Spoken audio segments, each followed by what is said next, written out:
Rafale खरीदने के मामले में 59,000 करोड़ का मामला अब फ्रांस तक सुर्खियों में है और अब एक नया खुलासा भी हुआ है। राफेल डील पर फैसला सुनाने वाले सुप्रीम कोर्ट के पूर्व चीफ जस्टिस और वर्तमान में राज्यसभा के सांसद रंजन गोगोई ने इस मामले पर कुछ भी कहने से इनकार कर दिया है। जब पूर्व चीफ जस्टिस से राफेल डील के मसले पर नए फ्रांसीसी घटनाक्रम पर प्रतिक्रिया मांगी गई तो वह मौन हो गई। वर्ष 2018 में राफेल सौदे की जांच के लिए दायर याचिका को जस्टिस रंजन गोगोई की अध्यक्षता वाली खंडपीठ ने खारिज कर दिया था। अब जब राफेल डील की फ्रांस में एक नए तरीके से जांच शुरू हो गई है, वैसे में सवाल रंजन गोगोई पर भी उठने लगे हैं।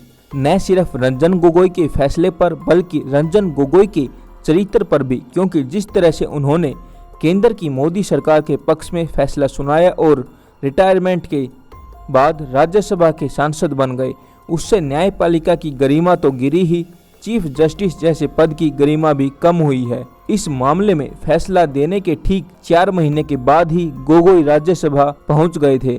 देश के जाने माने वकील प्रशांत भूषण ने राफेल डील में भ्रष्टाचार के मामले पर सुप्रीम कोर्ट में एक PIL दाखिल किया था और इस डील में जांच की मांग की थी, लेकिन जस्टिस रंजन गोगोई ने इस बात से इनकार कर दिया था और याचिका को खारिज कर दिया था। केंद्र की मोदी सरकार और भाजपा के लिए यह एक जश्न जैसा फैसला था। जैसे ही अब फ्रांस में इस मामले की जांच के लिए एक जज की नियुक्ति हुई, वैसे ही भारत में भी राजनीतिक उथल पुथल तेज हो गई है।